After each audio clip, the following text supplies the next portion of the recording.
अस्सलामुअलैकुम my YouTube family, कैसे हैं आप लोग। उम्मीद करती हूँ आप लोग खैर खैरियत से होंगे और खुशबाश होंगे। अपने एक नए व्लॉग के साथ आप लोगों के सामने हाजिर हूँ।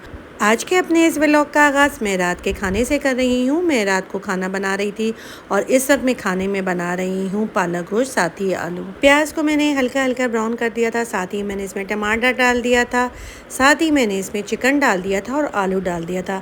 क्योंकि पालक तो मैंने पहले ही बॉईल करके और ग्राइंड करके फ्रीज़र में रखा हुआ था, तो वो डालने के बाद तो फटाफट से बन जाएगा। तो फिर मैंने कहा कि पहले मैं इन चीज़ों को गला लूँ।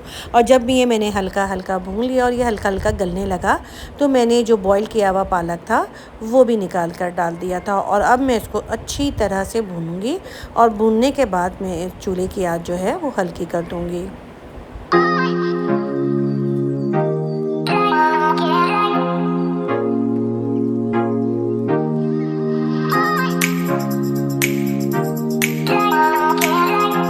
यहाँ पे पालक गोश्त आलू का जो सालन है वो मेरा अच्छी तरह से गल भी गया है। तो अब मैं इसको और अच्छी तरह से भूनूंगी, क्योंकि पालक में अगर पानी हो तो वो बिल्कुल भी नहीं अच्छा लगता। इसको अच्छी तरह से भूनने के बाद जब इसमें तेल सामने नज़र आने लगे, तब ये जो है पालक आलू और जो गोश्त है वो रेडी हो जाता है। तो बस अब मैं इसकी हल्की हल्की भुनाई करने के बाद हल्की आंच पे रख दूँगी और साथ ही मैं इसमें सूखी कसूरी मेथी जो है धोने के बाद वो भी डाल दूँगी। और उसके बाद मैं इसको अच्छी तरह से भुनने के बाद हल्की आंच पे रख दूँगी। और जब ऑयल ऊपर आ जाएगा तो बस ये पालक गोश्त आलू जो है वो मेरा रेडी हो चुका है। और साथ ही साथ अब हम उसके गर्मा गर्म बनाएंगे रोटियां और उसके बाद खाना खाएंगे। और खाना खा के तो मज़ा ही आ गया। और आप लोगों ने अगर अभी तक मेरे चैनल को लाइक और सब्सक्राइब नहीं किया है तो फटाफट से लाइक और सब्सक्राइब कर दें और बेल आइकन का बटन दबाना मत भूलिएगा, ताकि आने वाली वीडियोस की नोटिफिकेशन आप लोगों को मिलता रहे। और आज शाम की चाय तो हमने पी ही ली थी और शाम के लिए मैंने बना लिया था सैलेड, जो बहुत ही मज़े का बना था। और यहाँ पे जावियार जो हैं वो कार्टून वगैरह देख रहे थे। कपड़े वगैरह मैंने प्रेस करके रख दिया था कि अब थोड़ी देर के बाद मैं उसको हैंग कर दूँगी। और साथ ही साथ जावियार जो था वो बड़ा ही इंजॉय कर रहा था और हम उससे बातें कर रहे थे। वो हमें भी थोड़ा सा देखता था और फिर साथ अपना कार्टून देखना शुरू कर देता था। कराची में तो गर्मी जाने का नाम ही नहीं ले रही, जबकि पंजाब के साइड में तो इतना अच्छा मौसम हो गया है। और जब मैं किसी का व्लॉग देखती हूँ पंजाब की साइड का, तो मैं यही सुनती हूँ कि भाई बहुत अच्छा मौसम हो गया है। 2000 years later. और ये जी है अगला दिन और मैं सुबह का टाइम था, नाश्ता वगैरह कर रही थी। और नाश्ते में मैंने खाया था पालक और पराठा। और साथ ही मैंने ये कालीन जो थे वो भी धुलवा लिए थे और सफाई वगैरह का सारा काम जो था वो मेरा कंप्लीट हो गया था। फिर उसके बाद मैं नीचे आ गई थी क्योंकि मेरा पार्सल आ गया था। आजकल दराज वालों की जो डिलीवरी है वो बहुत ही अच्छी है और वो इधर ऑर्डर करो और इधर ही सामान भेजे थे। मेरी ऑयल की बोतल थी वो टूट गई थी।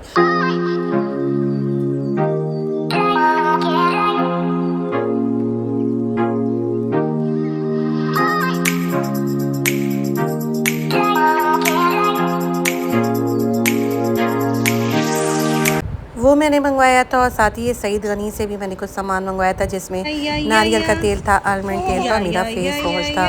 जब भी इनकी डिलीवरी फ्री की मैसेज मुझे आता है तो मैं फिर अपना फेस वॉश, अगर मुझे दूसरा सामान चाहिए होता है तो वो भी मंगवा लेती हूँ। और उसी के साथ अलकरम का भी एक पार्सल आया था, जो मेरे बेटे ने अपने लिए कमीज शलवार के कपड़े वगैरह मंगवाए थे। तो अब वो पार्सल भी हम खोल के देख रहे थे।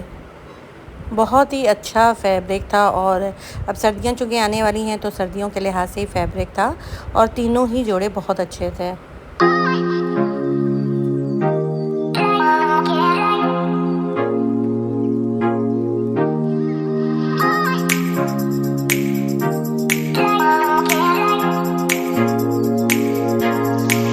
और जब हम पार्सल देख ही रहे थे तो जावियार अपने बाबा से ये बॉक्स छीन रहा था और कह रहा था कि ये बॉक्स मुझे दे दो, मुझे इससे खेलना है। क्योंकि जब वो ये बॉक्सेस वगैरह देखता है तो बड़ा खुश होता है। और अब तो उसको इतनी समझ आ गई है कि कोई पार्सल वगैरह आता है तो वो भी सामने आके बैठ जाता है और देखता है कि क्या चीज़ें आई हैं। बस अब काफ़ी देर हो गई थी। अब मैंने सोचा कि जल्दी से फटाफट से मैं किचन में चली जाऊं और जाके मैं बनाऊं खाना। और आज खाने में मैं बना रही हूं अपने बच्चों की फरमाइशें में, क्योंकि बच्चे जो हैं वो मेरे बहुत मुझे कह रहे थे कि आप बहुत ज़्यादा सब्जियां बना रही हैं, अब हमें कोई मज़ेदार सी डिश बना के खिलाएं। तो फिर आज मैं जो है उनके लिए मज़ेदार कबाब जी रेस्टोरेंट स्टाइल क्रीमी मखनी हांडी और साथ में बनाऊंगी गर्मा गर्म नान। अगर नान और हांडी की रेसिपी वगैरह आप लोग देखने में इंटरेस्टेड हो तो मेरे पिछले व्लॉग्स में उसके वीडियोस मौजूद हैं। मैं आप लोगों को डिस्क्रिप्शन बॉक्स में लिंक दे दूँगी ताकि आप लोग वहाँ जाके इसकी पूरी रेसिपी देख सकें।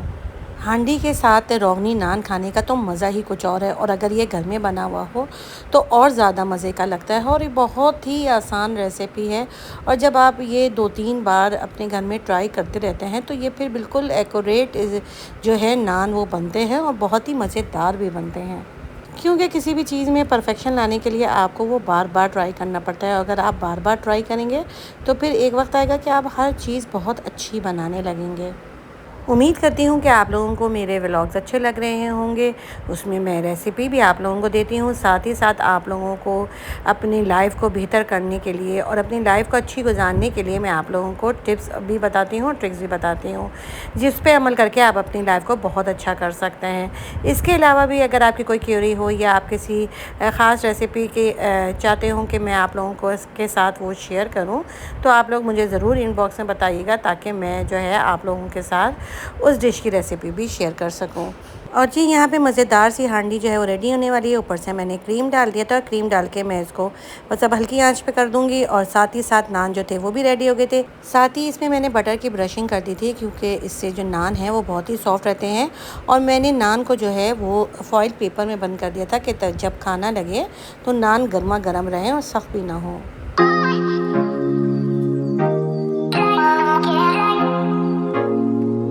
खाना हमारा रेडी हो चुका है, उसके बाद हम खाना खाएंगे। और खाना खा के तो आज मज़ा ही आ गया। और इसी के साथ दीजिए मुझे इजाज़त। अपना ढेर सारा ख्याल रखिएगा। अल्लाह हाफ़िज़।